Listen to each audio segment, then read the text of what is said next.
Studios, the ausbiz COB is the key stuff you need to know about the day in business and finance.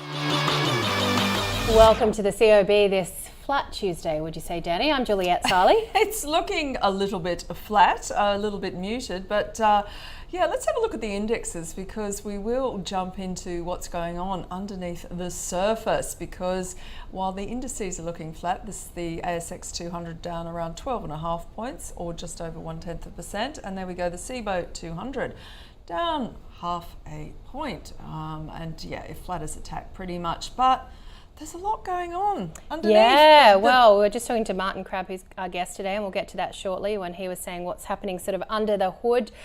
Certainly a lot of positioning as we get very much into the thick of things with reporting season. And just getting to that then, the overall thematics, consumers conquering again. Swiftonomics? Yeah. This time, no, not Swiftonomics yet, but we'll have to wait and see because she obviously, Tay-Tay, is arriving on February the 17th. But really interesting to see strength again in the likes of Temple and Webster, but yet in the likes of Breville not performing. But generally speaking, Jules, over the last few days, we've had really better than expected results out of those retailers. And it seems like everybody just can't stop filling their houses with stuff. Well, exactly. I was talking to Jason Ireland because he was talking through the Westpac consumer sentiment. We're still gloomy, but less gloomy than we were. But he was saying, you know, we like to buy things, as we know, like the lipstick index, to make ourselves feel better. Yeah. And that's probably why you're seeing a big tick up in experiences and things as well. Speaking of Swiftonomics, the Melbourne tickets selling out in 40 minutes. Sydney's on sale now. Don't worry, everyone. I've got someone multitasking for me. My cousin. There you go. But we also saw a big caps swoon, and this is becoming a little bit of a theme in terms of these results. CSL, stock of the day, we'll get to that later, but that's under pressure. Hardy's also under pressure, disappointing with their results. Commonwealth Bank's reporting tomorrow. Yes. Koshy's going to be interviewing Matt Common, but it looks again that there's just Macquarie under pressure as well. So a lot of these big caps, a lot baked into the share prices, and some of them are stumbling at the moment. Well, indeed, particularly when you look at CBA is rising today, but the likes of that, which has been at these records and is expected to actually come through with a bit of a decline as well in those numbers. As you say, Koshy will be speaking to Matt Common. We'll have that interview for you 3 o'clock tomorrow. Let's have a look at some of the sectors today. Kicking it off with healthcare, we touched on CSL down 2.5%. Cochlear, which came through with its numbers last week, is higher. ResMed lower. Sonic Healthcare, Fisher & Paykel, very mixed picture there in the healthcare sector. Yeah, and let's have a look at the telcos and see what's happening in that space. TPG Telecom, that is in the green. Otherwise, interesting communications. So Car Group, after yesterday's results, under a bit of pressure. REA also reporting last week, continuing to sell off a little bit.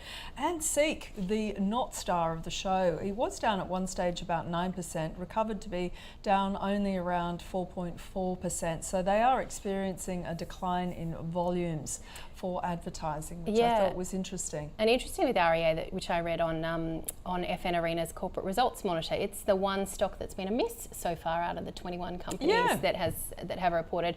All right, what other sectors do we have there? The consumer discretionary, Woolies, of course, coming through with numbers. On the 21st, I think, Coles is down 0.6%, and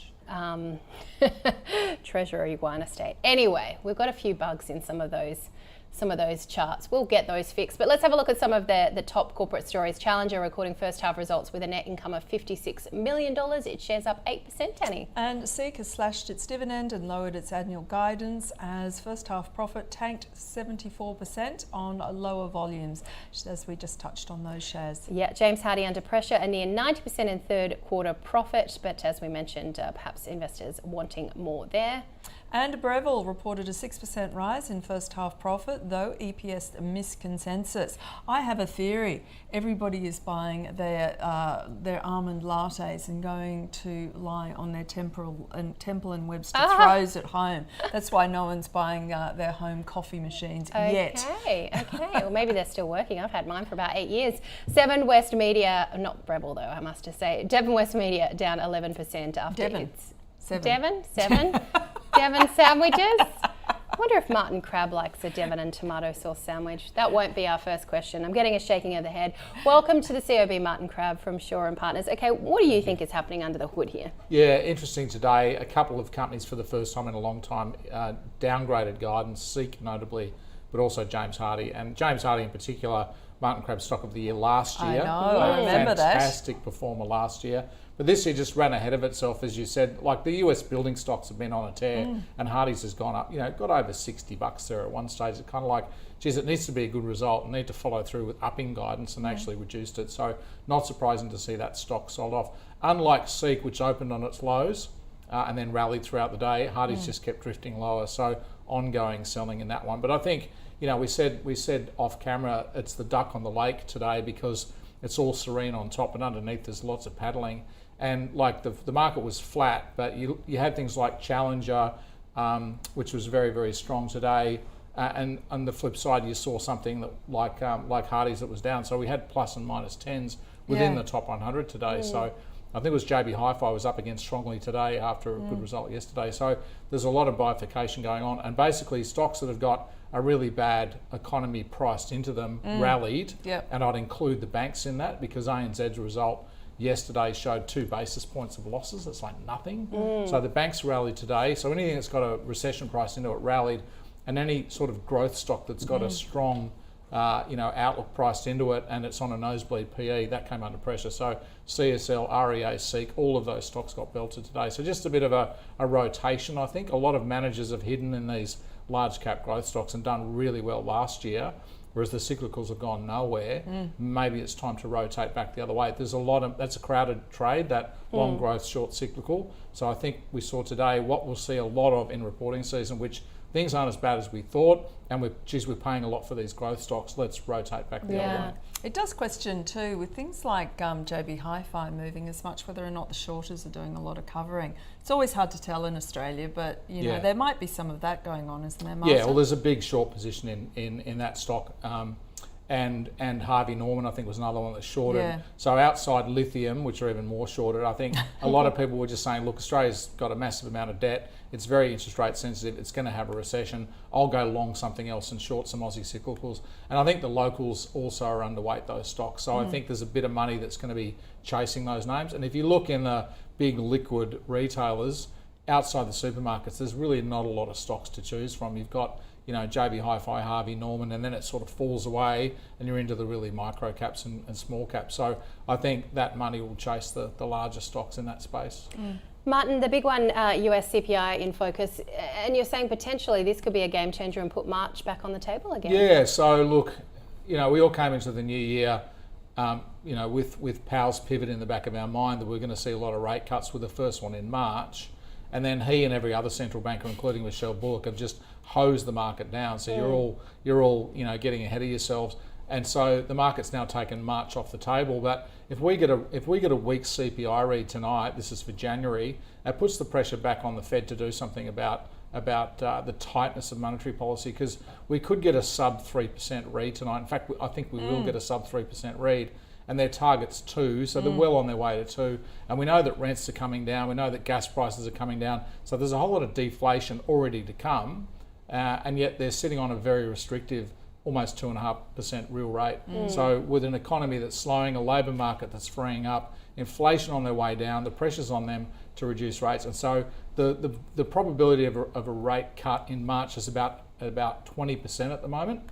And it was 50 a couple of weeks ago, so I think it'll move back up. I mean, I'm less concerned about when they go. The fact is they're going to go. They're going to cut rates at some point, whether it's 3 or 5 or 7, and whether it's March or June or April, I really don't care. I just know they're going down. But I just think for the currency markets, it's incredibly important, because that interest rate differential between the US and the Aussie is what's driving currencies at the moment. The Aussie dollar is weak again today. I think Australia stays on hold, and I think the US cuts, and that'll bring the pressure off the Aussie and put it back onto the US. I think on that's hold the whole year, you mean, or the? Well, I think we're probably looking November at the moment. Yeah, wow. I mean, we do need weak economic data to force their hand, and we kind of don't want weak economic data, right? Exactly. But if we get it, they could cut earlier. But I think most people have moved from an August cut to a November cut. It was really interesting. We attended an auction down the road from us on Saturday. was packed. And, you know, it's a pretty chunky price that they got. So it's interesting. It was an older couple that bought, but I know that it's, again, a very mixed market when it comes to property. But at some point, you've got to say, how much longer can people keep on paying up for properties? Well, there's no stock, Danny. There's no stock. I know, but even so, I guess it is that FOMO then, Martin, is it? It's that real FOMO of just like we don't want to get we've cut got out. we've got an acute housing shortage. 750,000 people coming to the country, 160,000 housing starts. It's like the maths just don't work. So everyone's being squeezed into the established home market because there's no new homes. So the governments know about it, but even if they make a decision today to change it, we're not going to get stock coming on the market for a while. So the market's going to stay very squeezy on the real estate front. Love Squeezy that market. word. Squeezy. Yeah. All right. Just looking at some of those other stocks that you were mentioning. Sorry, my computer's playing up a bit. But you talked about some of the rotation. Breville, Macquarie, we've touched on. A little bit more on Seek. That was interesting. Does that just continue to show? Because something about the amount of volume is at pre-pandemic levels now. Yeah, I think one of the things they flagged is just, look, the domestic market's a bit softer than the market had been anticipating. And look, if you follow the Seek job ads, and they put them out every month, so it's not hard to follow them, but they have been heading south. And so the whole thing with the old Fairfax Rivers of Gold, which is car sales, REA and Seek, is that they can just keep putting prices up because there's really no competition. Now, I still think that's the case, but you've got a significant fall in volume. As the labour market starts to open up and as jobs get filled, we've seen job ads go down. So we're seeing a loosening of that. So I think the volume side of Seek probably surprised the market a little bit, and just that downgrade to the domestic operations is probably what's caused them to reduce their guidance going forward. And again, with high PE stocks, and I think it's on 35, 36 times, even like a 1 or 2% reduction in their growth rate can see the PE come down quite dramatically. So they're super leveraged to changes in the earnings outlook. Probably an overreaction today. It's down 11% at one stage. I think it ended up down 4 or 5. I think it might be like some other stocks. It sells off on the day, and then people say, look, it's a quality growth stock.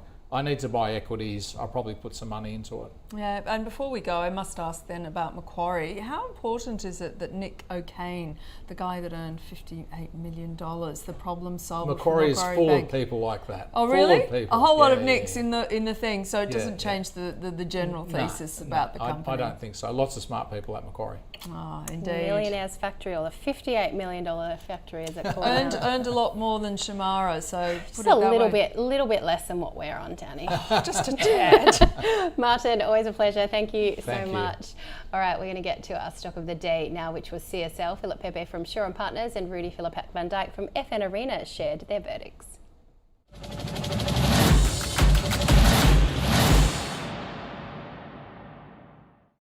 Webster, absolutely. I'm not a chartist, but that looks to me like probably a little bit more to go, maybe 260 in the sort of mid twos. You know, I think analyst price targets are higher. They always are high. Circa 320 is the average price target before today anyway. If it dropped another 10%, famous last words, you'd probably start to buy back in. Right. But at the moment, when we saw the dip when the wonder drug was going to kill everything, and it obviously didn't, we saw a quick recovery. I'd wait for one of those. People get bored, throw it out, oversold, buy it, bottom draw. It'll be back over $300 in. The outlook for a company is. One of the themes I think is coming through this result season, it's all about margin. And margin, of course, is related to costs. While CSL's result is very strong again, I mean, a lot of companies would give their left arm to come up with numbers like that. It hasn't quite met expectations. The margin has improved, but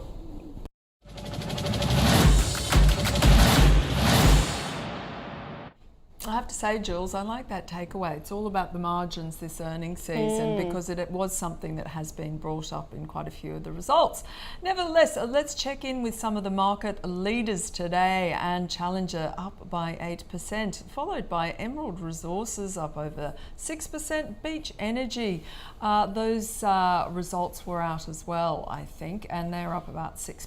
JB Hi-Fi continuing to rally, as is West African Resources. And having a look at the losers today. Pretty sure James Hardie will be there. Yes, there it is, down 9%. We've talked about that, along with Breville also off by about 9%, and Seek, Megaport and CSL also coming under pressure. And let's have a look at the small caps and see what's happening there. American rare earths up 39%, followed by Brazilian rare earths up 18%, and Latin resources also almost up 16%, and 4D memory down by about 13%. And the losers in the small end of town, CVC, which was off by 12%, 7 West Media down 12%, 88 Energy, Pan Continental Energy and Liz Energy Limited off 8%. And I think Koshi is actually speaking tomorrow with Ryan Stokes on on okay. 7 Group's earnings as well as Matt Common. Now let's have a look overnight, and of course the big one is the US CPI reading for the month of January. So trimmed mean I think is around 0.3, and I think that's correct. And then the other one that they're forecasting is about 0.3, but as Martin said, it could come in at around 2.9% year on year. Yep, okay, let's have a look at what we've got here tomorrow. AMP and CBA we mentioned with numbers, along with Computer Shared Domain, 7 Group, and as we mentioned, of course, we are going to have interviews with the CEOs or the leaders of Commonwealth and 7 Group, so we'll bring you those, and of course be sure to join us from 3 p.m. when David Koch speaks with CBA CEO Matt Common, my old boss from many moons ago. Okay, now let's get a final wrap and see where the market's closed, and let's see how the ASX has settled. And it's down by, well, it looks like around 11 points, 7,603 or 0.15%, and the SIBO 200 pretty much flat on the day for all intents purposes, Jules. So as Martin was saying, the indices are reflecting not much happening, but underneath the surface, those little ducks, they're little... They're not flippers, are they, Jules? What are they? Remind me. I don't know, but I like that. They're flapping Away. They're flapping. Maybe they're coming across a few black swans as well. All right. Well, let's not hope so. We don't want any black swans. We will come for you tomorrow. We will come for you. That sounds threatening. We'll be back tomorrow, and you can catch us from 10 a.m. Eastern. So just remind me, who's Patsy and who's... I'm Patsy already. Oh, okay. All right. We're I'll have both to get my head. absolutely fabulous. We'll see you tomorrow. Bye.